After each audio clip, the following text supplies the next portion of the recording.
I remember in the very beginning, 2013, 2014, I was addicted to real estate. I wanted it so bad that I was willing to make, I assumed, hey. Hello, you're listening to Ready, Set, Go Real Estate Investing Podcast, presented by Brandon Elliott. This show will be going over all aspects of real estate investing and is intended to educate, motivate, and prepare you to take action on your first or next real estate investment.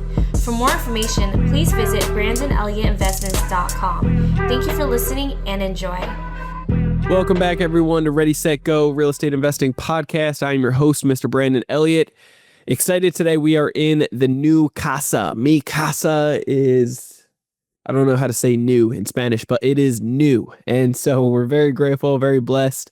It was a heck of a week moving, trying to get things organized. We are nowhere near there. We had friends fly in and bless us with their presence this week, which we were very grateful for. Got to spend good quality time and so forth, and eat out a lot and find all new places that we want to eat and love and all these cool things in this beautiful location of San Diego and Carlsbad in general. Anyway, I wanted to deep dive because it was on my heart. It was on my heart, and I've been seeing more people ask me these things about, hey, I want to help out my family member start a business. I want to be able to help out my friends start a business. I want to be able to grow and scale a business. And everybody wants these things. Like, most people hate their jobs, or they don't feel satisfied. They aren't feeling fulfilled, and they want to do their own thing. Some people are meant for it. Others people just simply aren't. We're going to cover that today, but before we dive into that, if this is your first time listening to Ready, Set, Go Real Estate Investing Podcast, welcome. We've been doing this for, I think, almost 400 episodes, or roughly around there, for like 6-7 years, every single Monday. When the new episode drops, I would greatly appreciate, stop what you're doing right now, hit that subscribe button. Once a new episode drops every Monday, you will get a notification to let you know, hey, another podcast in the mix that you can jump on, you can listen to. After listening to a few of those episodes, after being subscribed, then would love to get that 5-star review from you. And at the end of the day, we're all geared towards educating, motivating, and preparing you to take action in real estate investing, or really any type of business. There's many ways to make money in real estate. I always say it's 30 plus ways to make money in real estate.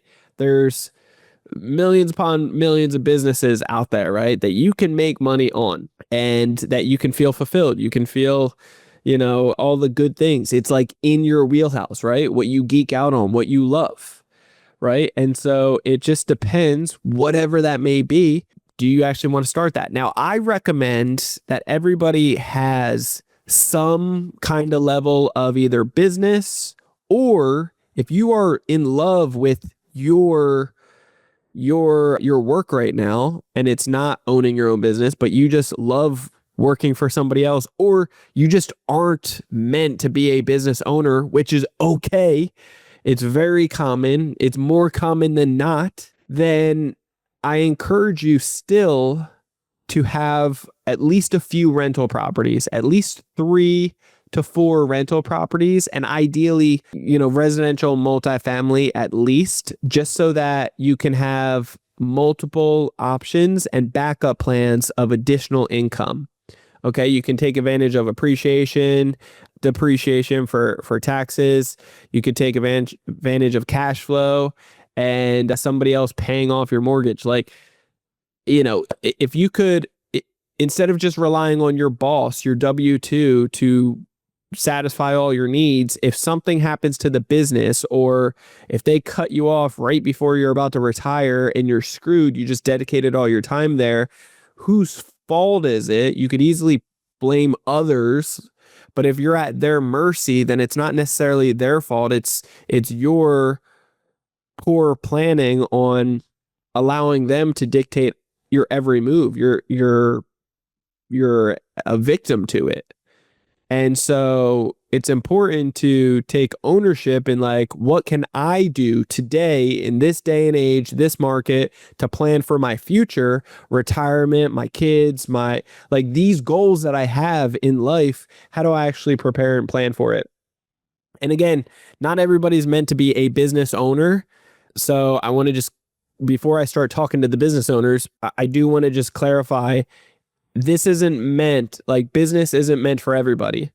I do believe everybody, however, everybody should own some type of real estate. And I do recommend 2, 3, or 4 units, residential multifamily, at least 3 to 4 of those. Because if you got that, then at least you could have, 10, 8, 12, 16 units right there. And that could be enough additional income to be able to satisfy all the other things, right? And to be able to satisfy your life in many different ways. Okay. So I do encourage that worst case scenario. Everybody should have that as a minimum. And maybe it's a good stomping ground, because again, it gives you tax benefits, it gives you appreciation, it gives you cash flow, it starts giving you freedom, it gives you financial freedom, which allows you to start diversifying and testing out other things that may get you excited, which buys time freedom, right? So just consider that. Everybody go for some type of real estate. Okay. With that being said, let's box that up and put it to the side for a second. Now let's talk about to all the business owners or those who are dead set on becoming a business owner. Meaning you've looked at your boss, you're tired of them, you have all these ideas, these goals, you have all these things, you want to wear that ownership hat, and you acknowledge there's no other better way to do it except to run your own business. You want the blessings from it, and you're open to having all the tough times with it as well, because there is no such thing as easy breezy money or easy breezy impact. When you're doing something good, there's going to be a hell of a ride doing it. It's going to be a roller coaster up and down. And I want you to be prepared for that, because it's not meant for the lighthearted here. Okay. So do you actually have what it takes to become a business owner? Ask yourself that truthfully. Are you stubborn enough to stick through the good times and the bad? Right when you start celebrating, just a week later, it could be all crashing down. I was talking to somebody today. He was saying, man, business is crazy. Like 1 month, I'm thinking we're going to have to file bankruptcy and like I'm not going to have a business at all. And then the next month, I feel like I need to hire on like 22 employees to keep up with the demand. What the heck is up with this? And it's learning curves throughout the whole process. And if you are a crazy type of individual, that certain type of rare breed, if you will, then this is going to be perfect for you. You're going to be up for the challenge. You're going to like the excitement. You're going to be down for the cause. You're going to withstand the punches. You're going to take all the heartache, the loss of sleep. You're going to fight through all of these different challenges, and it doesn't feel good. Don't kid yourself. It's not going to feel good, but you're okay with it because there's nothing else you would rather do than go through that challenge, those obstacles, that uphill battle versus anything in comparison to it. Meaning the comfortableness of just getting a paycheck and the same paycheck every week, dealing with the hurdles and so forth of just life, working for somebody that doesn't appreciate you, like things like that, right? Does that make sense? So, but how bad do you actually want it is the question, first off, do you have what it takes to actually become a business owner? It's a very important question that you should just sit with. You should just sit with it yourself and verify, do I actually have what it takes?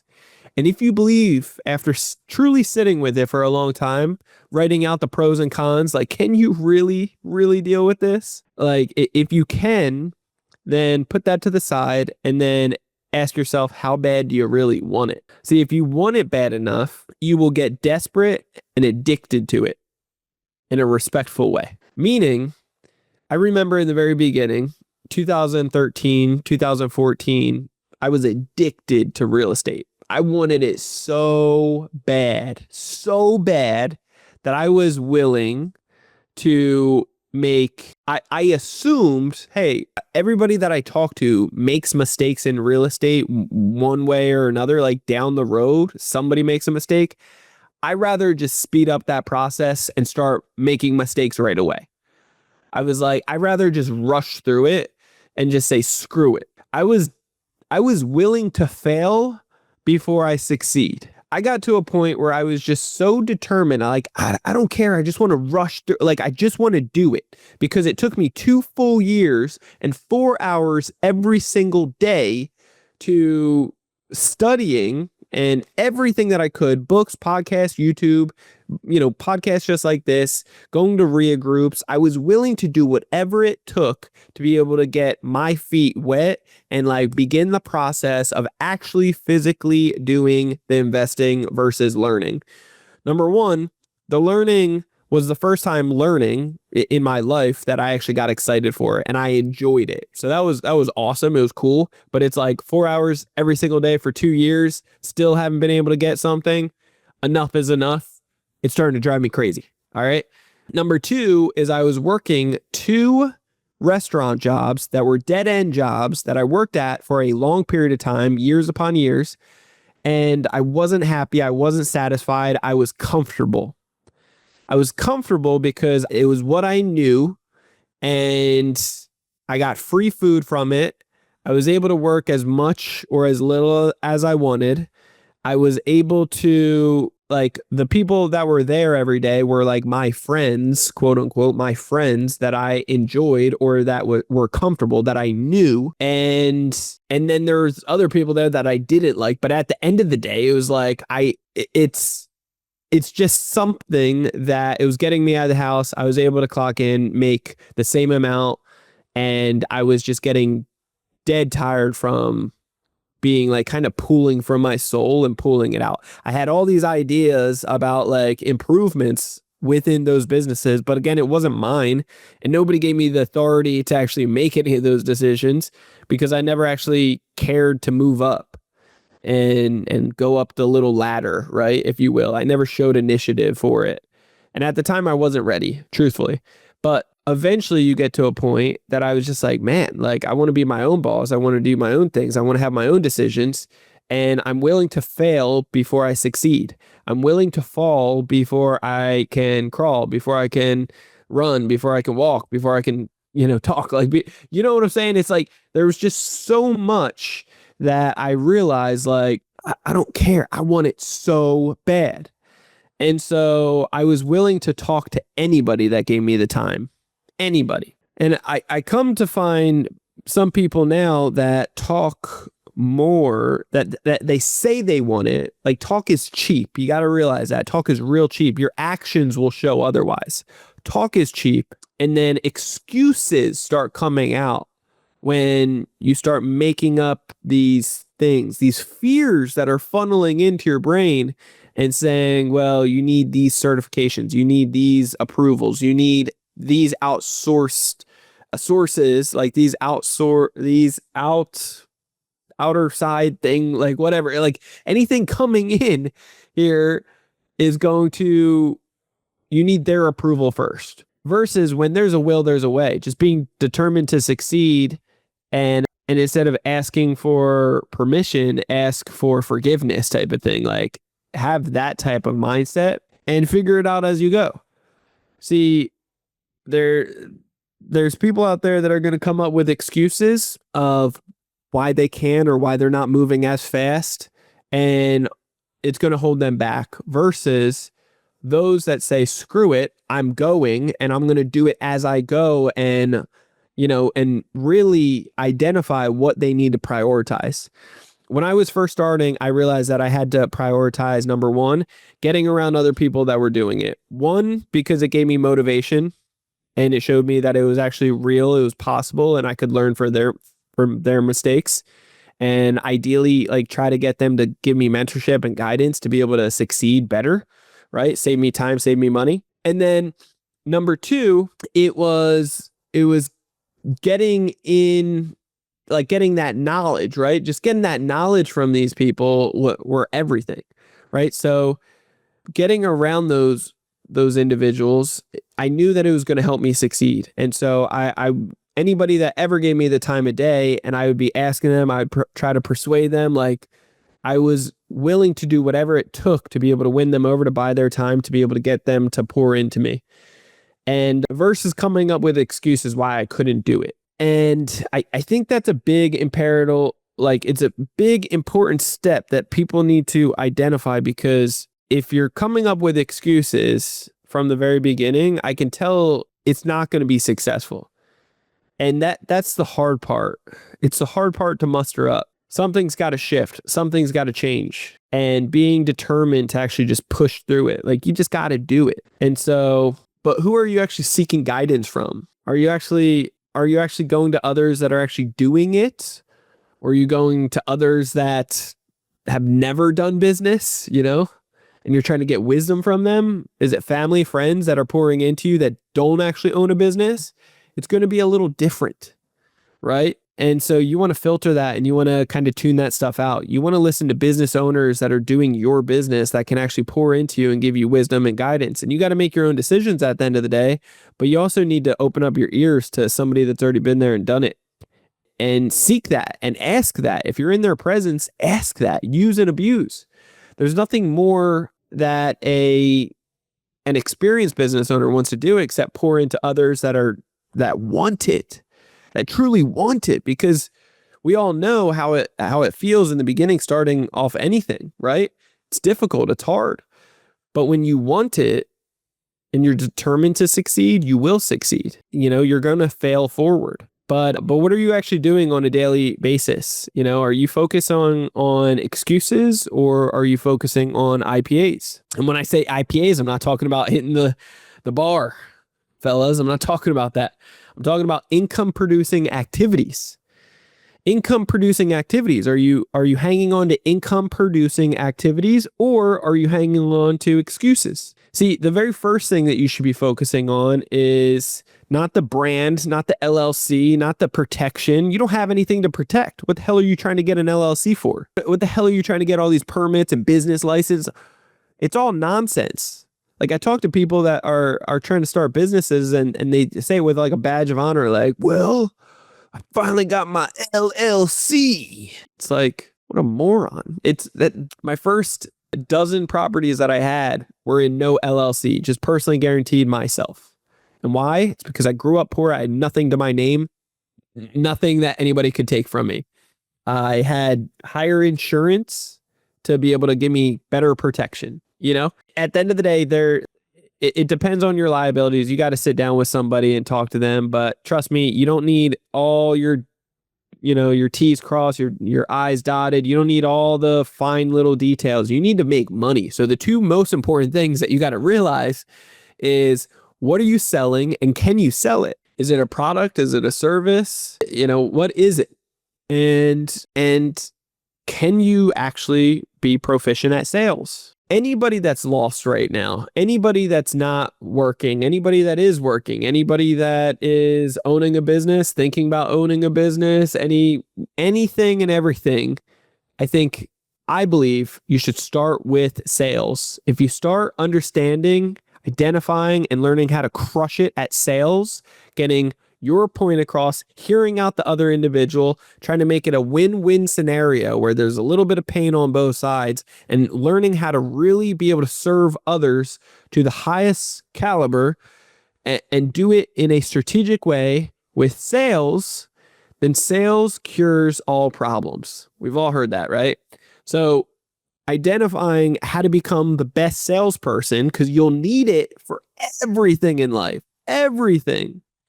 You'll need it when you're at, trying to find a parking spot and you're talking to somebody, or you're trying to get tickets somewhere, or you're trying to ask that girl or that guy out. It's like you're trying to win them over, like selling them that you are the right one, that you're the right bet. You're going to want to get good at sales, because sales will solve all the problems. Number two, once you can sell and you start bringing in money, then it's imperative for you to understand marketing. See, having marketing plans in place to be able to get in front of the right avatar and the right person that you can sell to. If you can figure out those two pieces, now we actually have a business. Now we actually have something that you have a marketing plan, you have a sales approach, you have a funnel, you have the process, you know how to get it in front of them, you know how to get more people, you know how to make it a win-win scenario, you know how to get people excited and coming back and making it a no-brainer for them, getting them addicted to your product and service and the results and the feeling that it gives them. Okay? And once you're good at that, then it can't you can't be replaced. Like that is what's going to serve people to the best ability and get word of mouth out there spreading. Okay? But what if you don't have these things? Like how long are you actually going to give this business idea or plan or lack of plan? How long are you going to actually give it before you quit? Some people don't give it enough time. Some people don't give it enough time and they're just like, it needs to be successful in a month or 30, 60, 90 days. And their plan is outrageous. Or their lack of plan, they're like, I'll give it 2-3 years. Okay, good. That's a good amount of time. That's awesome. So what does the plan look like? Well, I don't really have a plan. Okay, so it's just because you have money saved up that yeah. Okay. And then if life happens, if problems happen, if the business doesn't have money to survive on, then what? Well, then I guess I'll go back to work. Okay. Well, now we have a little bit more dialed in of, well, I have this much money. Once I lose this much, or once the business spends this much or whatever, then I'll have to think of other ways to pivot. I love watching Shark Tank. It's the only TV show that I watch. And Jen and I will typically watch it when we're like eating lunch or something. And it gives me it gives me inspiration. I love business. I love faith. I love, family. I love these different areas of life. And business is one of those things. It gets me excited to see the trials, tribulations, the ways to get creative. But you learn so much watching Shark Tank and how they structure things and the trials and tribulations that they go through. And what I can tell you is there's people in there that have set up very successful businesses. There's other people that come on that don't know when to stop. And they're still just addicted to the business and kind of like what Mr. Wonderful would say, Kevin Harrington, or not Harrington, Kevin O'Leary.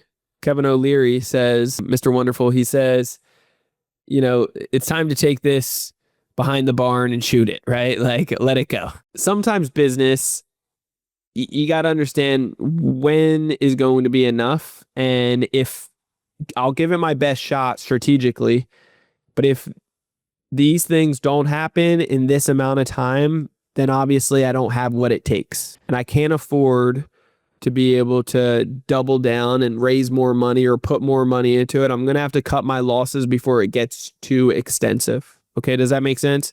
So understand, if you have a plan together, there's going to be stages where, does this make sense? Do I have the proof of concept? The sales aspect with the amount of money that's coming in from it, is it good? Is it not? Is it something that actually makes sense? Okay. Or is it not selling? And with all my efforts and energy, it's like, this probably, the market has already responded. It's not something that they want. Okay. So how long are you actually going to give yourself? But I believe everybody should have and create overall a budget.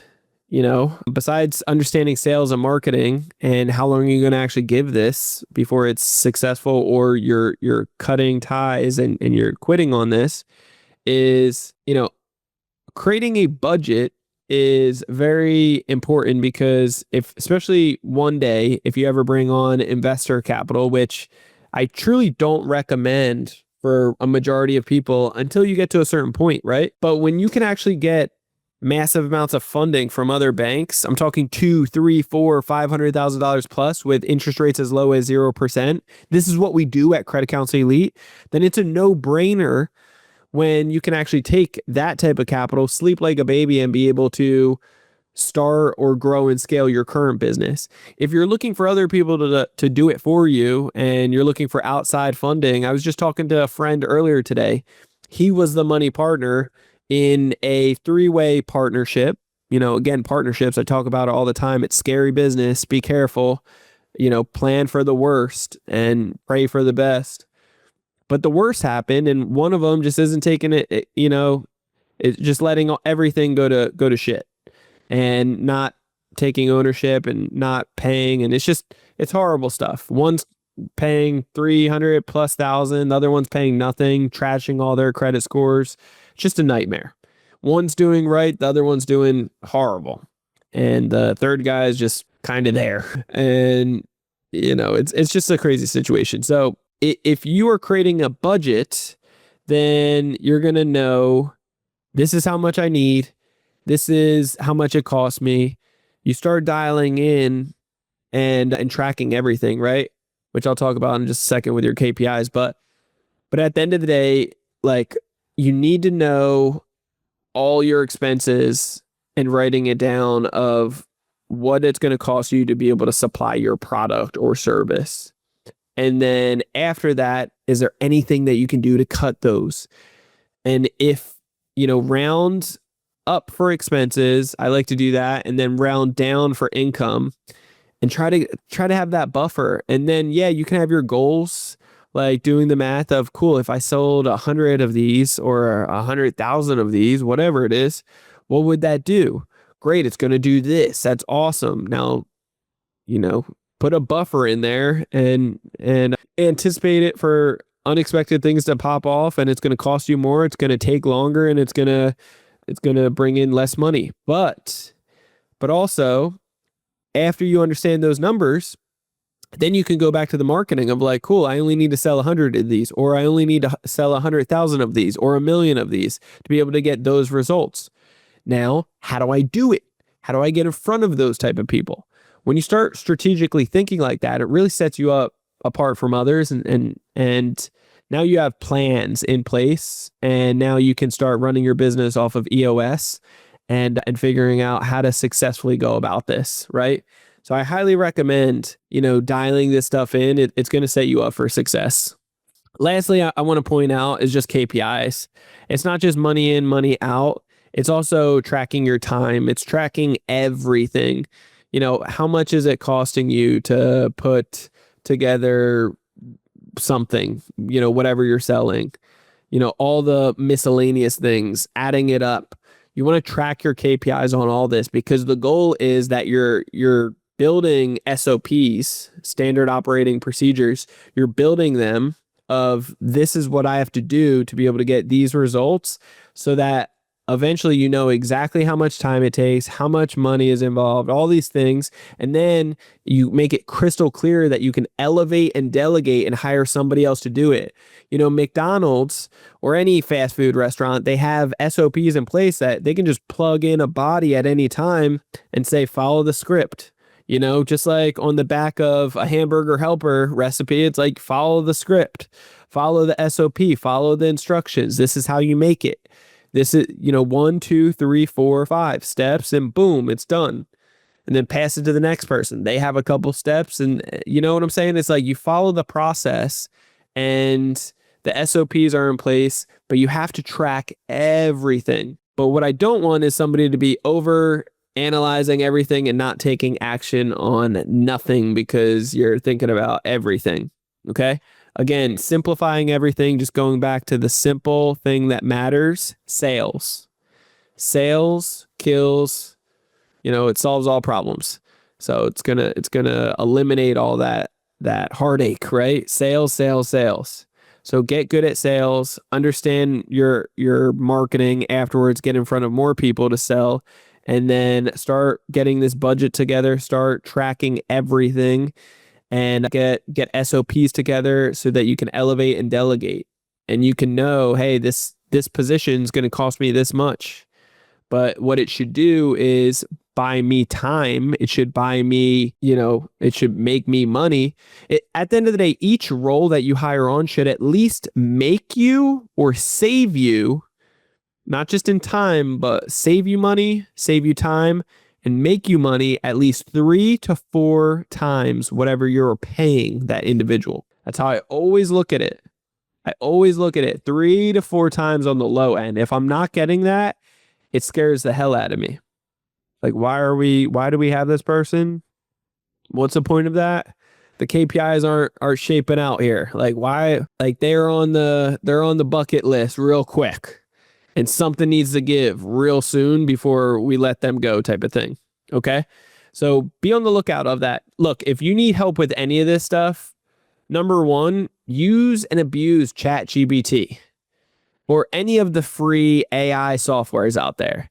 There's so much just simple things that they could build out SOPs for you. It'll get 85, 90% of it done. You tell it what to do. You spend 5-10 minutes explaining exactly in detail what your business is, what you do, and the process and so forth.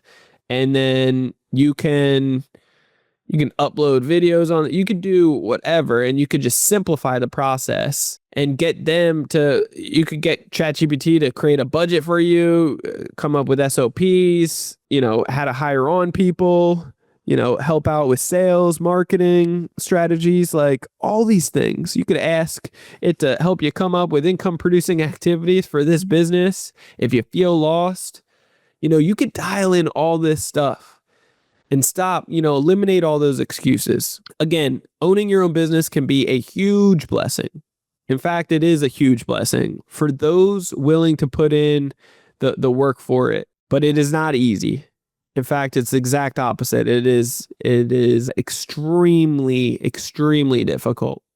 Extremely difficult, because now it's not just about your business, your reputation, your name on the line, and now your honor to be able to serve other people that are paying you, but it's also the employees and so forth that you're responsible for, and their families and the finances behind them.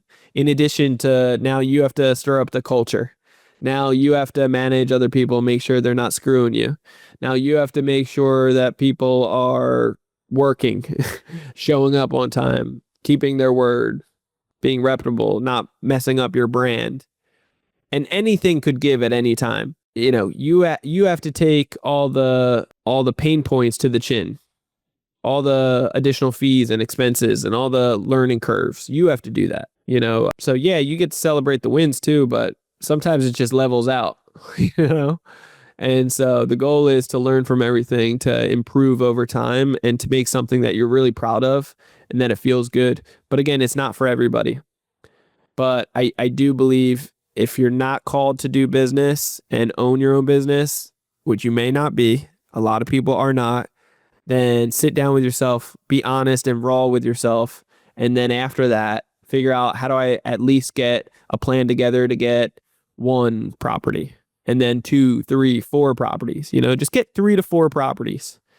And if you can, residential multifamily, because if you have 1 vacancy, then ideally the other 2 or 3 will cover the mortgage, cover the expenses. If you got 1 roof versus 4 roofs, it just gives you a little bit more freedom there. So anyway, I hope that lands for somebody and it clicks today, because I've been hearing more and more about this, whether it's trying to help out a family member, whether it's trying to help out a best friend.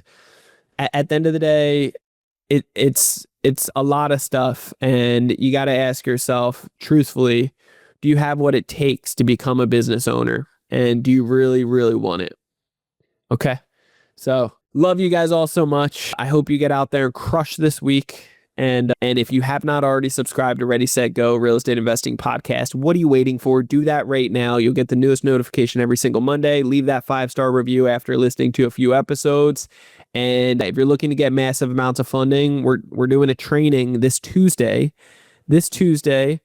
just about how to get massive amounts of funding, getting $2, $3, $4, or even $500,000 plus. Now, if you are a business owner making over, or wanting to become a business owner, and you already have a 700 plus FICO score, and you're already making over $100,000 per year, whether it's in the W-2 or in your own business, then this is something you're not going to want to miss. I encourage you to check out our our workshop that we're putting on this Tuesday, and we should have another one the following Tuesday. So each Tuesday we'll be putting this on. So check it out and go to creditcounselelite.com or simply DM us on social media. On Instagram, it's Brandon Elliott Investments, or on IG, it is Credit Counsel Elite.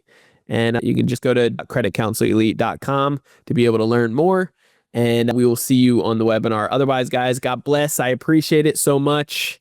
And thanks for all the birthday wishes for Jen as well. Jennifer had a beautiful birthday and we got to spoil her. So it is her birthday month. So we do have a discount going on.